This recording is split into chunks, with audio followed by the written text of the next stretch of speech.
फिर गांव आई बहू। हाय रे, वह कल मुही फिर आने वाली है। मैं तो नहीं चाहती कि वो यहाँ आए। अरे तुम्हारे इकलौते बेटे की बीवी है, बहू है तुम्हारी, कोई बेगाना नहीं कि तुम नहीं चाहती कि वो घर ना आए। अरे उसका घर है ये। हाँ है तो, लेकिन याद है ना पिछली बार एक ही दिन के लिए आई थी, गांव की शक्ल ही बदल कर चली गई। इस बार न जाने क्या क्या करेगी। कलावती अपनी बहू रमा के गांव आने से परेशान थी।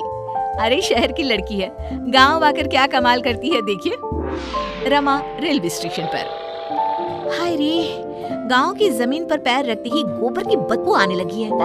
कैसी बात कर रही हो? इसी महक को सूंघ सूंघ कर तो मैं बड़ा हुआ हूँ। हाँ, तभी तुम्हारे परफ्यूम का खर्चा इतना ज्यादा है।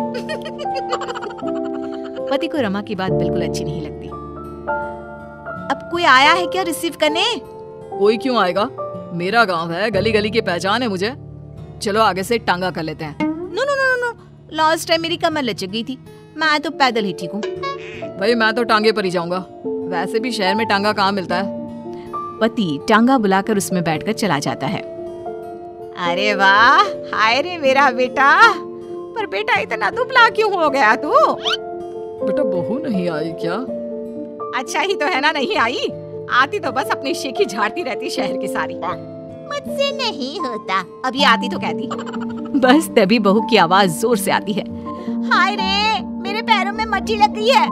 क्यों नहीं सरकार को बोलकर आप लोग सड़कें पक्की करवा लेते हैं? छी, छी, छी, छी। कोई तो मेरे पैर में पानी डाल दो। अरे ये कहाँ से आ गई? मैंने तो सोचा था मेरा बेटा अकेला आया है। लेकिन जैसे ही सास की नजर बहू पर पड़ती है तो वो उसके कपड़े देखकर जोर से चिल्लाती है। अरे ये क्या पहन कर आ गई यहाँ? पता भी है कि कहाँ है वो? अरे कैसी लड़की है, बेटा शहर ही छोड़ देता इसे तो। हाँ हाँ, मुझे भी शौक नहीं है इस मिट्टी में पैर मारने का। अरे जा जाकर साफ हो जा और खाना बना ले। माँ जी, अभी अभी चली आ रही हूँ, आज तो खाना आप बना लेती। अरे मैं बना लेती? कहीं की महारानी है क्या तू? जा जाकर काम कर। शहर की होगी अपनी, मेरे गांव में मेरी चलती है। हाँ जा। बहू जाकर नहा धोकर किचन में पैर रखती ही है कि जोर से चिल्लाती है। अरे वो गैस चूल्हा कहाँ गया? और सिलेंडर भी नहीं दिख रहा। माँ जी, मेरे पापा ने गैस इसलिए तो दिया था कि मुझे ये मिट्टी वाले चूल्हे में ना खटना पड़े। आपने वो भी हटा दिया क्या? हाँ, क्योंकि गैस का रेट पता है क्या चल रहा है, लकड़ी फ्री की होती है। अरे जा जाकर चूल्हा सुलगाकर खाना बना जल्दी से। अरे जाना, माँ की मदद कर दे आज के लिए। हाँ हाँ, बीवी का गुलाम। सास बहू एक किचन में। सर से पल्ला क्या तेरी नानी आएगी लेने? शादी को 2 साल हो गए, लेकिन लड़की बनी घूम रही है, ना बिंदी ना सिंदूर। अरे लगाया तो है सिंदूर, ये देखिए। बहू पल्ला गिराकर सास को सिंदूर दिखाती है।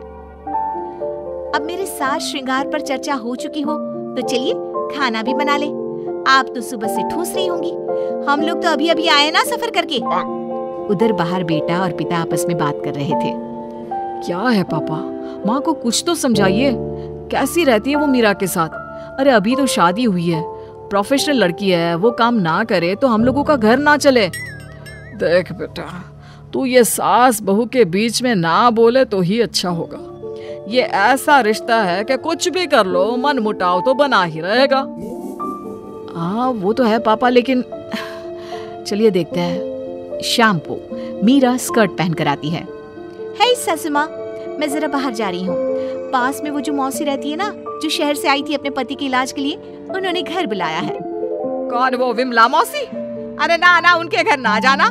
उनके घर मौसाजी नहीं रहे हैं, 2 हफ्ते पहले ही देहांत हो गया उनका।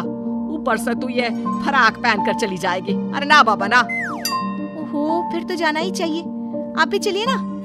ना ना, तेरे जैसे कार्टून के साथ तो मैं कहीं ना जाऊं। बहू मॉडर्न कपड़ों में गांव की मौसी के घर जाती है, जहां सभी घर वाले उसे देखने लगते हैं। अरे ये क्या हो गया, कौन आया है जो सारे ऐसे देख रहा है? माँ कोई कबूतरी सी लग रही है, देख तो। मौसी के सामने बहू को देखकर वो उसे पकड़कर रोने लगती है। हाय रे बहू, क्या बताए, तेरे मौसाजी नहीं रहे। शहर में तेरे घर पर रहकर मैंने उनका इलाज करवाया, लेकिन मैं बचा नहीं पाई उनको। देखिए मौसी, जो होना था वो तो हो गया, लेकिन अब कैसे चलेगा घर? तभी एक सरकारी आदमी उनके घर आता है। ये विमला देवी कौन है? मैं ही हूँ।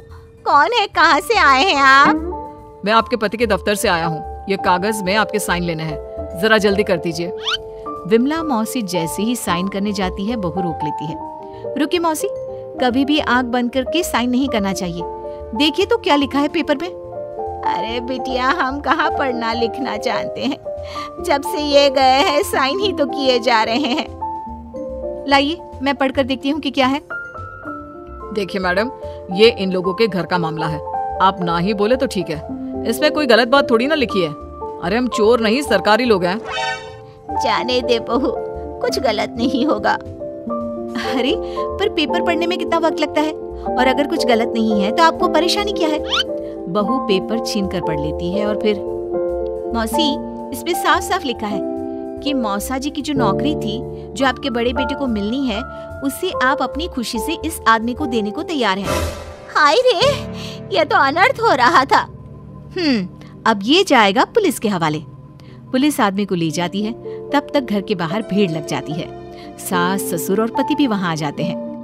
मुझे तो लग रहा है ये बहू शहर से गांव जैसे मेरे लिए ही आई है। अरे भला हो बच्ची का जो मेरा घर बर्बाद होने से बचा लिया। कमला दीदी, भगवान ऐसी बहू सबको दे। अरे और क्या, इसीलिए तो मैंने पढ़ी लिखी बहू चुनी अपने बेटे के लिए।